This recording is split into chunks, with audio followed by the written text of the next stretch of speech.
MTV has broadcast several shows that have brought fame and fortune to many stars, as well as a handful of untimely deaths. While some are downright shocking and extremely sad, others prove that having money and fame doesn't solve everything.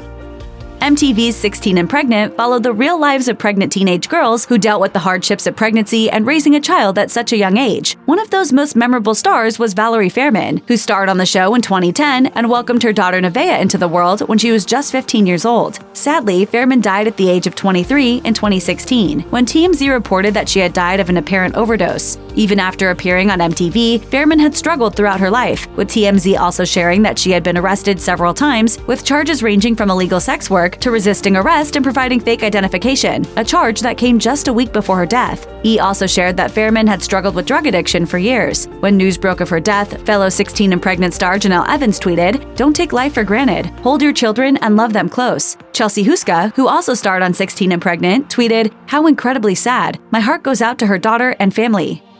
Diem Brown was a favorite among the cast members of MTV's Real World Road Rules Challenge and became a recurring member on the challenge. She shocked everyone when she revealed that she was diagnosed with ovarian cancer in her debut on the MTV show in 2005. According to People, Brown had her ovary and fallopian tubes removed, but developed the disease again in 2012. However, she became cancer-free for a second time and shared, "Cancer has changed who I am. It sounds like a cliche, but I've only got this one life, and I need to live every day to the fullest. I'm a lot more appreciative of things now." After collapsing during the filming of her 8th The Challenge series, Brown revealed that she was diagnosed with cancer for the third time in 2014. However, this time her cancer had returned and had spread to her colon and stomach. People magazine reported that she died that same year, with family and friends by her side after her illness worsened. Many of her castmates described Brown as a true fighter, with the challenge star Johnny Bananas telling Us Weekly, "She maintained such an optimistic, positive outlook on life. That girl fought until her last breath."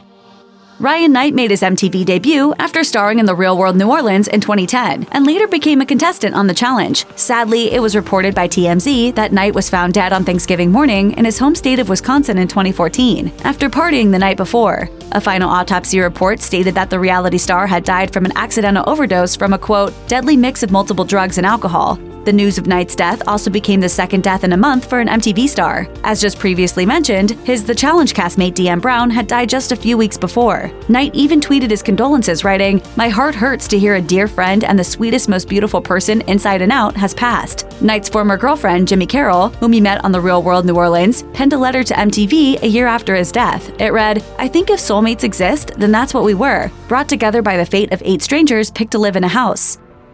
MTV's Buckwild followed adventurous friends living in rural West Virginia who loved to mud race and taught viewers how to create their own pool in the back of a dump truck. The reality show only lasted 1 season and was met with much criticism. It even rubbed West Virginia Senator Joe Manchin the wrong way, who wrote a letter to MTV's president Stephen F. Friedman, believing the show wrongly depicted residents in the community and prompted, quote, "ugly, inaccurate stereotypes," according to the New York Times. Nevertheless, the show aired, and E! reported it averaged more than 3 million viewers. However, the tragic death of one of the show's most memorable cast members prompted the network to cancel the series. According to CNN, in 2013, Shain Gandee was found dead in West Virginia in a 1984 Ford Bronco, along with his uncle and a third man due to carbon monoxide poisoning. All 3 deaths were ruled accidental. MTV released a statement after the news of Gandee's death, writing, "We are shocked and saddened by the terrible news about Shain Gandee and those involved in this tragic incident. Shain had a magnetic personality with a passion for life that touched everyone he met, and we will miss him dearly."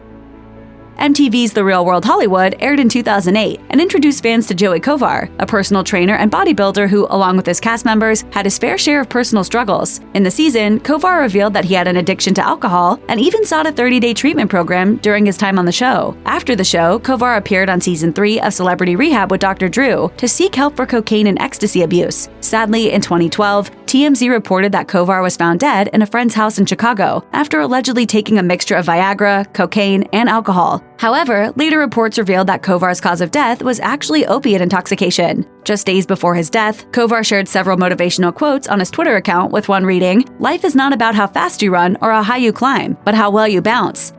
Fans love watching the relationship between professional skater Rob Dyrdek and his bodyguard Christopher Big Black Boykin on MTV's Rob and Big and Rob Dyrdek's Fantasy Factory. It's about being big and girthy.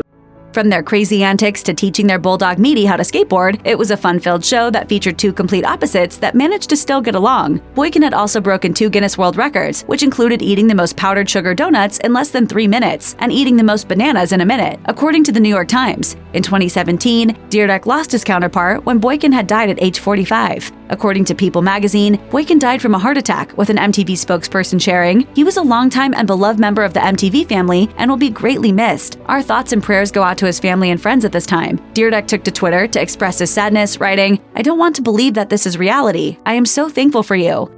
Shocking news hit the MTV Jackass family when cast member Ryan Dunn was involved in a car crash that killed him and a passenger in 2011. According to TMZ, the reality star was going 130 miles per hour in his Porsche when he collided with the guardrail and crashed into the woods. His vehicle immediately exploded into flames. Police Chief Michael Carroll of the West Goshen Township Police Department in Pennsylvania stated that it was the worst car accident he had ever seen, and also claimed that he had, quote, never seen a car destroyed in an automobile accident the way this car was, even before it caught on fire. Dunn's close friend and Jackass castmate Bam Margera told E! that it was, quote, the worst news I've ever heard in my life, and shared the last text he received from Dunn, which was sent the night of the accident, and read, "Stopping for a beer, be there when I can." Johnny Knoxville of Jackass also tweeted his disbelief at the death of his friend. "Today, I lost my brother Ryan Dunn. My heart goes out to his family and his beloved Angie. R.I.P. Ryan, I love you, buddy." According to The Hollywood Reporter, Dunn was drunk at the time of the accident, with a blood alcohol level of 0.196, more than twice the legal limit in Pennsylvania. MTV's Nitro Circus followed X Games gold medalist Travis Pastrana and his crew of daredevils and action sports athletes who would try to top one another's insane stunts. However, tragedy struck in 2015 when professional skier and base jumper Erik Roner was killed when he hit a tree while skydiving for a golf event in Northern California. According to NBC News, over 100 people watched as Roner tragically struck a tree and was tangled high above the ground. While a rescue team was able to retrieve Roner's body, he was pronounced dead at the scene. Roy Tuscany, a friend of Roner who witnessed the accident, told Teton Gravity, "He hit a tree. He hit a tree so hard. I don't know what happened from there." Upon news of his death, Roner's wife, Annika Roner, shared in a statement, "Erik was a beautiful man, great father, wonderful friend, and the love of my life." 2 years after his death, Pastrana paid tribute to Roner by base jumping off Ponte Tower in Johannesburg, South Africa, according to BBC. It was the perfect way to remember a close friend and sublime action sports athlete. Besides performing his thrilling base jumps on Nitro Circus, Roner had also hosted locals on the Outside Television Sports Network.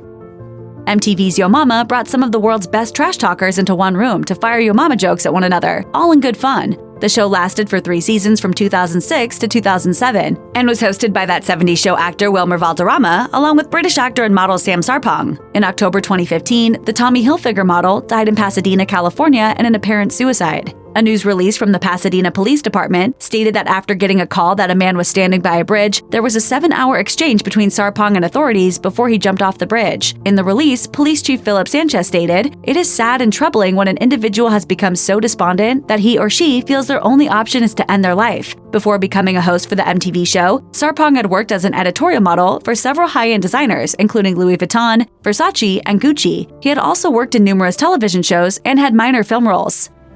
MTV's documentary series, True Life, covered hundreds of topics, from drug use to textaholics, spanning 21 seasons. One of the most memorable episodes was titled True Life, I'm Getting Married, and followed Staten Island native Charlie Balducci for 4 months as he prepared to get married to his fiancée. It was a whirlwind to finally get to the altar for Balducci, who had one of the most famous scenes in MTV history. During the day of his wedding, dressed in an all-white tuxedo, Balducci was heard screaming profanities at his limo driver, who was late. Balducci managed to make it to his wedding 2 hours later, according to the New York Post. Sadly, TMZ reported that the MTV reality star died in July 2020 from a deadly mixture of oxycodone, hydrocodone, and alprazolam, the anti-anxiety drug known as Xanax, with his death ruled as an accident. Pedro Zamora made his television debut on MTV's The Real World San Francisco. My name is Pedro, and I live in Miami. I'm originally from Cuba.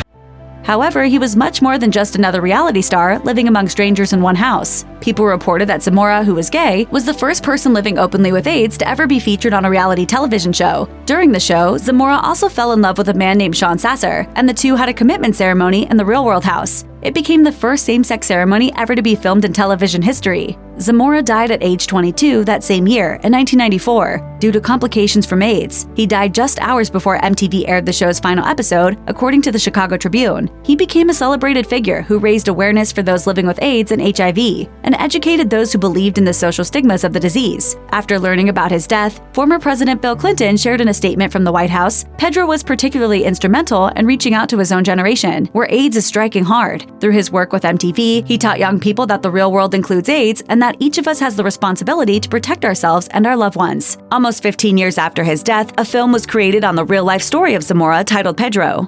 If you or anyone you know is struggling with addiction issues, help is available. Visit the Substance Abuse and Mental Health Services Administration website or contact SAMHSA's National Helpline at 1-800-662-HELP. That's 1-800-662-4357.